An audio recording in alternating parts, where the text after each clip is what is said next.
Sir नमस्कार। नमस्कार sir. Sir क्या नाम है आपका? समाधान अहिरे। कहाँ से हैं सर आप? मैं गांव सटाना, नासिक, महाराष्ट्र से हूँ सर। सर संत रामपाल जी महाराज से नाम दीक्षा लेने से पहले आप क्या भक्ति साधना करते थे? सर, हम महाराष्ट्रियन होने के कारण वारकरी संप्रदाय में मुझे पकड़ के तीसरी जनरेशन है हमारी, जो वारकरी संप्रदाय में चल रही थी। मेरे दादा थे, मेरे पिताजी थे, और हम सब वारकरी संप्रदाय में विठोबा महाराज, जो ज्ञानेश्वर तुकाराम महाराज, इनको हम पूछते थे सर। तो सर, हम वारकरी संप्रदाय को छोड़ के फिर 1994 में हम राधा स्वामी पंथ से जुड़े, जब मैं 5वीं कक्षा में था। तो वहाँ काफ़ी भक्ति करी, और उसके बाद 1996 में मुझे मेरे पिताजी ने वह मतलब डोनेट कर दिया, मतलब भेंट कर दिया राधा स्वामी पंथ में प्रचारक के रूप पे। तो मैंने 3-4 महीने वह प्रैक्टिस करके फिर मैं राधा स्वामी पंथ में एक प्रचारक के रूप में, एक बाल संत जिसको बोलते हैं राधा स्वामी पंथ में, तो उसका प्रचारक रहा कम से कम 2014 तक।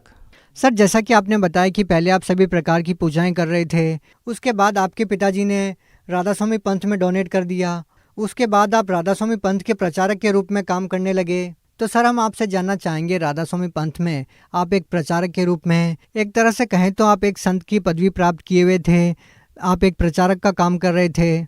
तो सर इसके बावजूद आपको संत रामपाल जी महाराज जी से नाम दीक्षा लेने की क्या जरूरत आन पड़ी?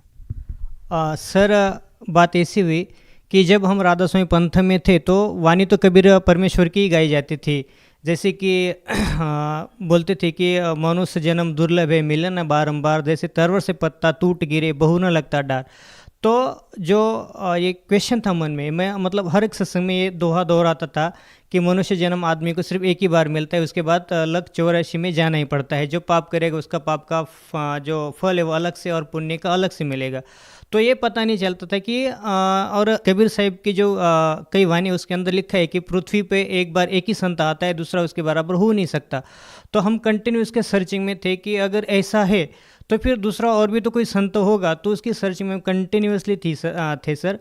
तो उसके दौरान हमें संत रामपाल जी महाराज जी लिखित जो ज्ञान गंगा पुस्तक है, वो हमें 13 दिसंबर 2013 में मिली सर। तो वो हमने पढ़ी, कम से कम 2-2.5 महीने उसको पढ़ा, और उसके ऊपर लिखा था कि इसी चैनल पे इतने इतने बजे संत रामपाल जी महाराज का कार्यक्रम चलता है। तो फिर वह कार्यक्रम मैंने खुद देखा।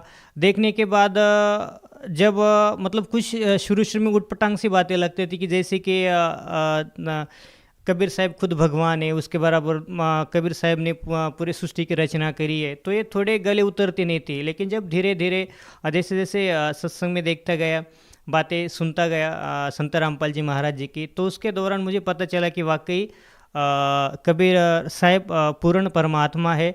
और फिर एक जिज्ञासा मन में बने कि क्यों ना हम संत रामपाल जी महाराज जी से जुड़े। तो हमने क्या करा कि टीवी चैनल के नीचे जो पट्टी आती थी उसके ऊपर एक नंबर लिखे होते थे, तो उस नंबर पे मैंने डायल करा। तो फिर 7 फरवरी 2014 में हमने संत रामपाल जी महाराज जी से गुरु मंत्र प्राप्त किया।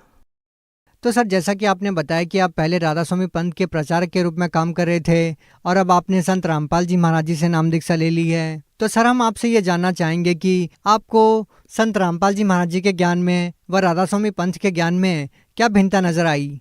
सबसे बड़ी भिन्नता तो ये है कि राधा स्वामी पंथ में मैं खुद प्रचारक के नाते मैं खुद लोगों को बताता था, और जो हमारे राधा स्वामी पंथ में जो गुरु थे संत ठाकुर सिंह जी महाराज, तो वो बताते कि परमात्मा निराकार है, वो बॉडीलेस, मतलब उसका कोई बॉडी नहीं है।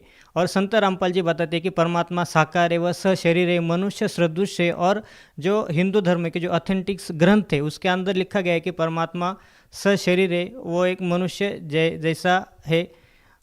ये फ़र्क है। और दूसरा जो पूजा की विधि है, राधा स्वामी पंथ में 3-3 घंटे बैठ के ध्यान लगाना पड़ता था, और 1 घंटा दोनों कानों में ऐसी उंगलियां दबा के कान दबा के वो जो धुन थी अंदर की, तो वो सुनने को बोलते थे। और ये सब चीज़ें हमें कहीं ना कहीं मतलब राधा स्वामी पंथ में अच्छी नहीं लगी। और जो संत रामपाल जी महाराज जो ज्ञान देते थे तो वेदों के अनुसार देते थे, और जबकि राधा स्वामी पंथ में ना तो किसी गीता का आधार लिया जाता है, वो तो बस सुने सुनाई और कबीर परमात्मा की वाणी के ऊपर ही वो कुछ थोड़ा बहुत विश्लेषण बताते हैं। जबकि संत रामपाल जी महाराज 4 वेद, 7 शास्त्र, 18 पुराण, इसका जो निचोड़ निकाल के और जो शास्त्र शुद्ध ज्ञान है वह बताते, ये डिफरेंस मेरे को लगा। तो राधा स्वामी पंथ में जब भी हमें कोई प्रॉब्लम होती थी, तो जब हम अपने गुरु से पूछते थे, संत ठाकर सिंह महाराज जी से, तो गुरु जी हमें ये प्रॉब्लम क्यों रही, तो वो बताते थे कि बेटा ये प्रॉब्लम पाप कर्म दंड जो है वो भोगने से ही समाप्त होता है। जबकि संत रामपाल जी महाराज और जो अपने वेद है उसके अंदर लिखा गया है कि परम संत रामपाल जी महाराज बताते हैं कि पूर्ण संत जो होता है वो पाप घोर से घोर पाप कर्मों को भी वो काट देता है, और वेद में उसका प्रमाण भी है। संत रामपाल जी महाराज वेदों के अनुसार बताते हैं कि पूर्ण परमात्मा साधक की अगर आयु कम भी हो तो वो भी अपने वो आयु भी बढ़ा देता है और घोर से घोर पाप भी वो काट देता है। सर, जैसा कि सभी लोग जानते हैं कि हिंदू धर्म में एक मान्यता है कि गुरु नहीं बदलना चाहिए, गुरु बदलना पाप है। तो सर, पहले आपने राधा स्वामी पंथ के संत ठाकर सिंह जी महाराज से आपने नाम दीक्षा ले रखी थी, और अब आपने संत रामपाल जी महाराज जी को गुरु बना लिया है। तो सर, आपको कहीं ना कहीं ये नहीं लगता कि गुरु बदल के आपने कोई पाप किया? नहीं सर, मुझे तो ऐसा बिल्कुल नहीं लगता। अगर उदाहरण ही देना चाहे, अगर एक गांव का डॉक्टर है, फैमिली डॉक्टर है, अगर मुझे बुखार है, अगर बुखार नहीं उतर रहा तो डॉक्टर मेरे को 1-2 दिन वहाँ रखेगा और नेक्स्ट दिन मेरे को बोलेगा कि भाई तेरा बुखार नहीं उतरा, तो अगले डॉक्टर के पास जा। अगर उससे भी वो बीमारी ठीक नहीं होती तो और अगले डॉक्टर के पास वो रेफ़र कर देता है। उसी प्रकार अगर एक संत से हमें पूर्ण ज्ञान हमारी तसल्ली या वेदों के अनुसार अगर मैच नहीं करता है तो गुरु बदलना कोई पाप नहीं। जैसे दत्तात्रेय ने 24 गुरु किए थे, तो इस प्रकार मुझे तो कहीं नहीं लगता कि गुरु बदलना पाप है। तो सर, ये तो रही ज्ञान की बात, लेकिन हम आपसे ये जानना चाहेंगे सबसे पहले कि जब आपने संत रामपाल जी महाराज जी से नाम दीक्षा ली, तो क्या संत रामपाल जी महाराज जी से नाम दीक्षा लेने के बाद, उनके द्वारा दी गई भक्ति को करने के बाद, क्या आपको कोई आध्यात्मिक लाभ भी मिले? जी बिल्कुल सर, सबसे बड़ा आध्यात्मिक लाभ मोक्ष का जो मार्ग था, सिर्फ राधा स्वामी पंथ में बताया कि मोक्ष मोक्ष मोक्ष, लेकिन मोक्ष का कोई अता पता नहीं था। लेकिन संत रामपाल जी महाराज के शरण में आने से हम श्योर हो गए कि हमारा 100% मोक्ष होगा ही होगा। और दूसरा जो लाभ है कि संत रामपाल जी महाराज के शरण में आने से पहले हम मानसिक रूप से काफ़ी परेशान रहते थे, और मुझे कहीं ना कहीं लगता था कि पेट में कुछ गड़बड़ है। तो मैंने बहुत सारे डॉक्टरों को दिखाया, लेकिन इसका कोई इलाज ही नहीं हुआ। लेकिन जो नासिक के जो सुप्रसिद्ध डॉक्टर है, डॉक्टर प्रकाश जोशी करके, जिनकी 6-6 7-7 महीना अपॉइंट लेके भी नंबर नहीं लगता, तो मैंने वहाँ नंबर लगाया। 6 महीने बाद मेरा नंबर वहाँ आया। जब मैं गया तो उन्होंने बोला कि तुम्हारी इंडोस्कोपी करनी पड़ेगी। जब मेरी इंडोस्कोपी करी तो जो रिपोर्ट है वो बिल्कुल नॉर्मल है, उसमें कोई दिक्कत नहीं आई।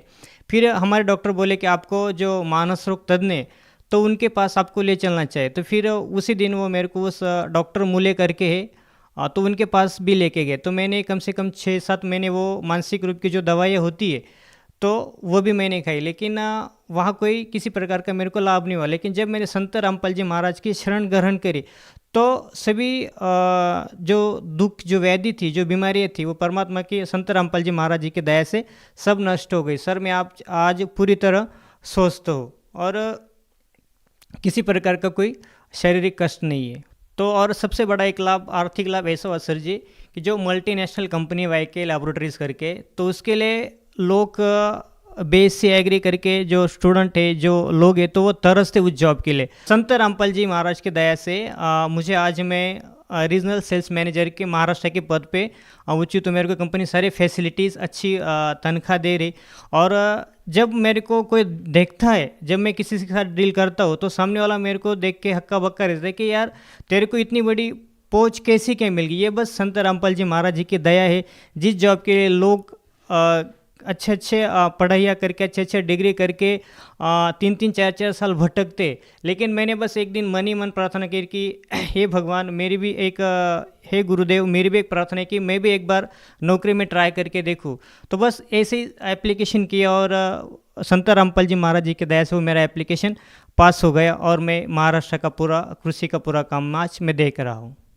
तो एक और लाभ हुआ, मेरी माता जी को ब्रेन ट्यूमर था, तो नासिक में बहुत सारे डॉक्टरों को दिखाया, शिरडी में दिखाया।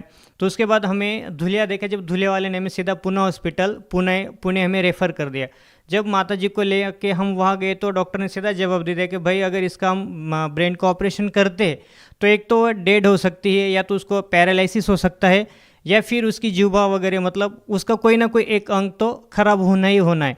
तो हमने संत रामपाल जी महाराज जी से फ़ोन पे प्रार्थना लगाई कि गुरु जी, दास की माँ को ऐसी ऐसी तकलीफ है और डॉक्टर ऐसा ऐसा बता रहे। तो संत रामपाल जी महाराज जी ने हमें आदेश दे कि बेटा डॉक्टर जैसा बोलते हैं वैसा करो, डॉक्टर की मानो।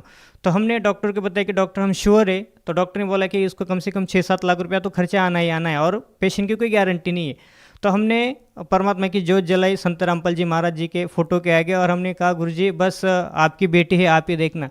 तो जब मेरी माता जी का सुबह मॉर्निंग में 7 बजे ऑपरेट चालू हुआ तो रात को 8 बजे तक मेरी माँ का ऑपरेशन, मतलब कुल मिला के 13 घंटे ऑपरेशन चला। और मेरी माँ जब ऑपरेशन थिएटर से बाहर आई तो डॉक्टर ने जब मेरे जीजा जी बाहर ही खड़े थे गेट पे, तो माता जी को पूछा कि ये कौन है, तो माता जी सीधा बोली कि मेरे दामाद जी है।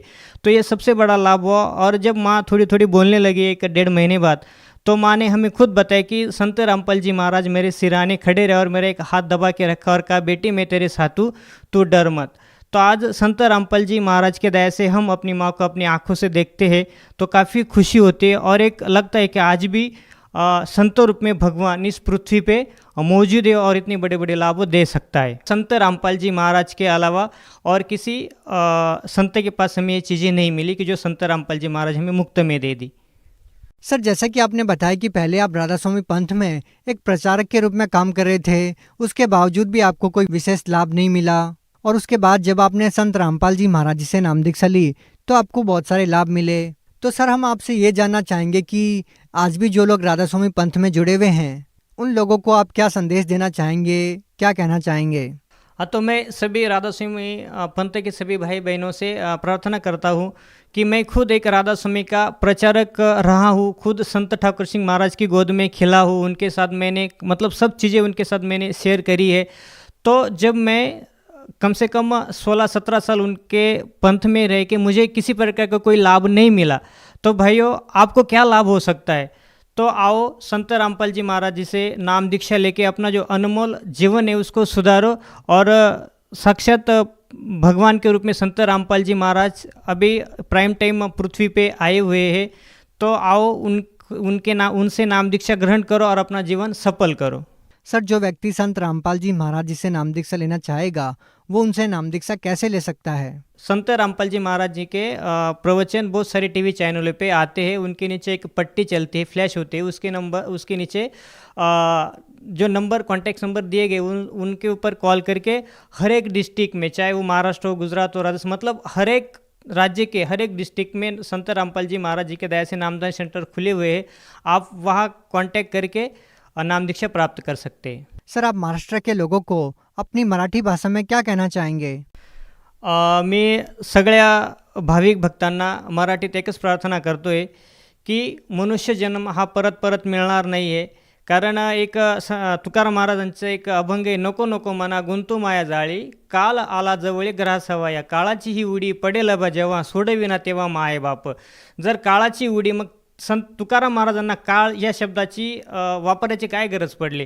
तर त्याच्यामुळे मी सगळ्यांना प्रार्थना करतो की काळाची उडी केव्हा पडेल, कधी पडेल, कोणावर पडेल काही सांगता येत नाही। त्याच्यामुळे सगळ्या भाविक भक्तांना, महाराष्ट्रवासीयांना दासाची करबद्ध प्रार्थना आहे हात जोडून की प्रत्येकाने संत रामपालजी महाराजांच्या शरणेतून आपल्या मनुष्य जीवनाचं कल्याण करावे, ही सगळ्यांना हात जोडून प्रार्थना।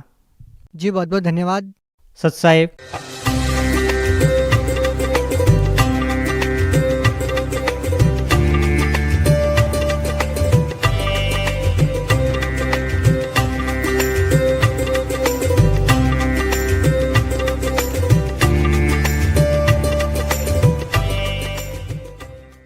क्या नाम है आपका? शिवानी दास, कहाँ से हैं? अशोकनगर जिले से। ये आप आज की लड़कियां जो हैं दहेज को लेकर कोख में ही मार दी जाती हैं, उनको आप क्या संदेश देना चाहेंगी? संदेश तो हम नहीं दे सकते, प्रार्थना कर सकते हैं, क्योंकि संत रामपाल जी महाराज का एक ही सपना है कि दहेज मुक्त तो भारत अपना। तो इस संत रामपाल जी महाराज के मिशन में सहयोग दें और आप भी ऐसे दहेज मुक्त विवाह करवाएं। लाखों बेटियां जो हैं भ्रूण हत्या के तहत मार दी जाती हैं। बिना दहेज के आज विवाह होना एक प्रथा बन चुका है। विवाह होगा तो उसमें दहेज लगेगा ही लगेगा। कर्ज में डूबता जा रहा है भारत और बेटियां कोख में मार दी जाती हैं। उन बेटियों को जो गरीब है, निर्धन है, जिनके माता पिता उनकी बेटियों का विवाह नहीं कर पाते, अच्छे घर में नहीं होने के कारण उनको मार दिया जाता है, जला दिया जाता है, उनको क्या संदेश देंगे आप?